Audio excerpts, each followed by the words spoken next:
Nah, inilah dia. Di sini saja sudah menimbulkan ya, memperkuat analisa saya tentang font ya, di mana pada saat itu memang penggunaan font itu sangat langka, kalaupun ada ya di Amerika mungkin, atau di Inggris dalam bentuk cetakan ya, bukan software. Semoga Pak Jokowi ya cepat mengakui apa yang sebenarnya terjadi ya Pak, karena tidak ada alumni UGM yang malu-malu kucing mengaku sebagai alumni UGM, justru bangga. Karena apa? Masuknya susah ya, saat itu terutama masuknya susah, apalagi lulusnya ya. Jadi dia bangga, mana ijazahmu ini, begitu. Seorang alumni Gajah Mada itu pasti bahkan overconfident, dia sangat percaya diri. Karena tadi itu saya bilang masuknya susah, apalagi keluarnya. Jadi bukan ketika diminta, mana ijazahnya Pak, tunjukkanlah. Lah siapa yang mendalilkan? Itu yang yang membuktikan. Itu bukan tipikal seorang alumni Gajah Mada Pak. Seorang alumni Gajah Mada pasti dia bangga. Pasti dia bangga dengan alma maternya, karena apalagi dulu masuknya susah sekali. Gitulah Pak. Kalau memang bukan alumni Gajah Mada, ya sekaranglah saatnya untuk mengatakan yang sesungguhnya. Kan gitu Pak Joko Widodo kan. Oke pemirsa, ini ada lembar ijazah, bukan lembar ya, ijazah ya, Gajah Mada yang dikirimkan kepada saya di X ya. Inilah tampilan, kalian lihat sendiri, inilah tampilan ijazah pada tahun 1986 ya. Ini orang tuanya katanya ya, yang mengirim ini. Inilah orang tuanya lulusan sarjana kehutanan. Lihatlah fontnya ya kan, jauh sekali dari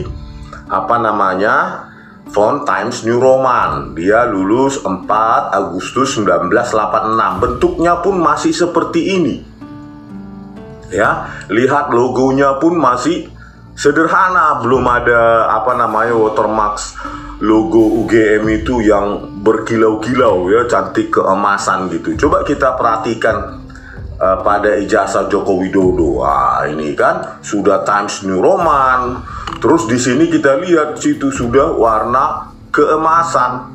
Nah, ini sudah lebih modern ini logonya, ini logo di ijazahnya Pak Joko Widodo ya, kalau ada, kalau nggak kebanjiran atau kebakaran atau yang lainnya ya. Nah, ini yang akan kita berikutnya. Nah, di sini juga tampilan fotonya yang diakui sebagai Pak Joko Widodo ini kok kacamata.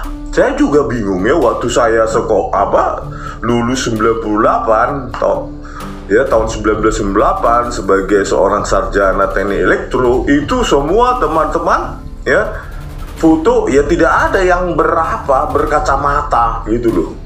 Jadi kenapa dia dilarang? Ya karena untuk identification. Jadi alasan ilmiah ya. Karena muscle dari di sekitar mata kita itu ketika dipoto itu akan ditutupi oleh baik lensa maupun frame kacamata itu. Padahal itu di sekitar mata itu penting sekali untuk identifikasi, karena itu otot-otot kunci juga dalam identifikasi manusia. Makanya secara ilmiah itu memang nggak boleh gitu loh. Karena di sekitar mata itu adalah banyak titik-titik kunci yang bisa dipakai untuk menentukan atau mengidentifikasi orang tersebut. Nah, herannya pada tahun 1985 kok ini boleh ya? Saya bingung. Pada saat 1998 saja saya lulus, itu ketat sekali gitu, ketat sekali. Tidak ada yang berkacamata, ya harus dilepas gitu. Nah, saya mempertanyakan, kita memerlukan dokumen resmi UGM, kapan dimulai dibolehkannya foto ijazah ya menggunakan kacamata. Ini penting ini. Ya, kalau kita sudah dapatkan dokumen resmi dari UGM, saya cari-cari tidak ada, yang sudah tahun 2020-an ya.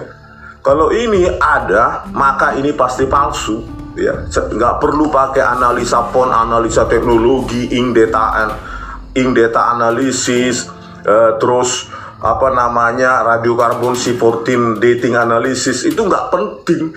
Ini saja kalau kita dapat argumen, dapat dokumen ya yang membuktikan bahwa pada saat itu tidak dibolehkan penggunaan kacamata, maka ini 11.000 triliun palsu ya. Cuma ketika ini ditampilkan nanti di persidangan, tidak boleh pakai mata visual gitu, mata visual.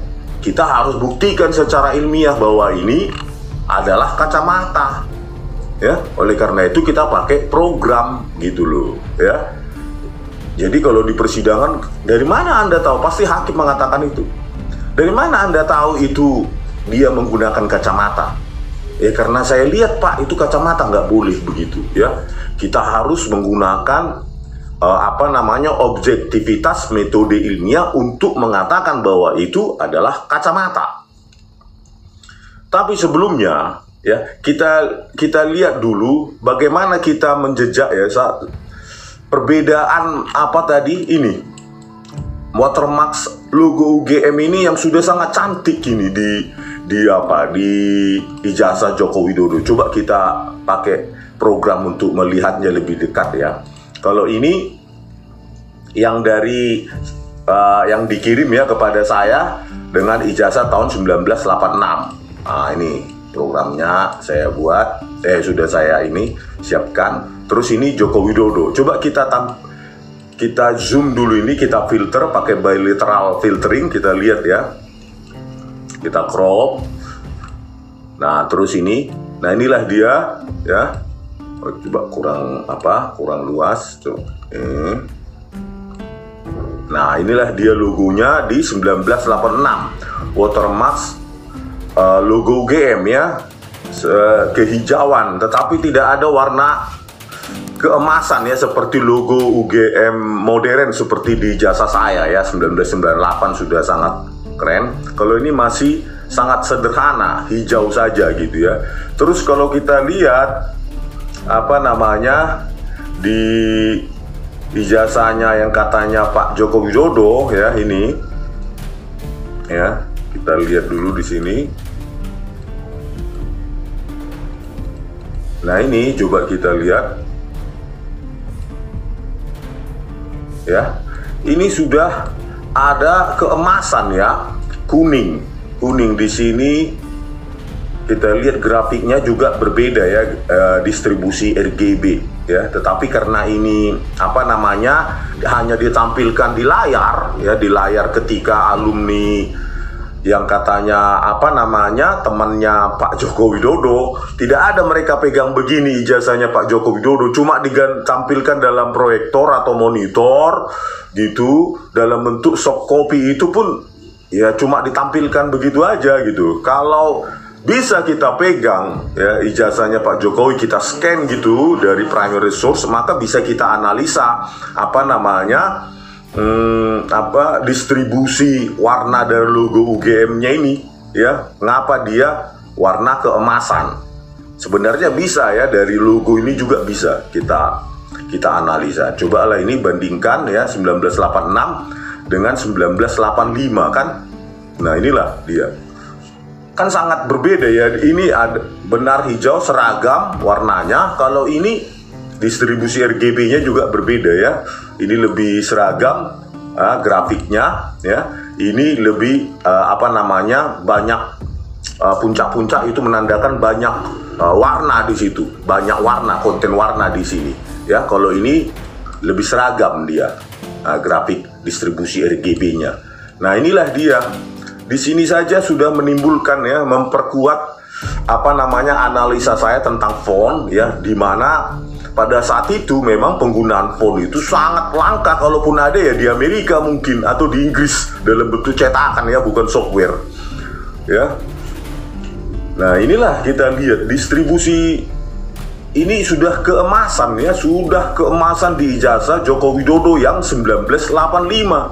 1986 saja ini masih begini seragam dia, masih watermark ya, hasil percetakan dan warnanya warna hijau gitu. Inilah salah satu yang memperkuat apa argumentasi saya ya. Nah, ini dari sisi logo ya, logonya coba kalian lihat kan, terlihat nggak kalau di YouTube? Kalau di monitor saya ini kelihatan sekali. Tapi mereka bisa nanti membantah itu kan karena seperti Muhammad Nur Al-Azhar di kasus Jessica itu menipu dengan cara seperti itu ya. Karena kita nggak bisa pegang video CCTV-nya, dia bisa banyak sekali alasannya. Itu karena monitor, itu karena kamera menyuting hasil monitor, gitu-gitu deh pokoknya. Ya, ruwet pokoknya kalau sudah berbohong gitu ya.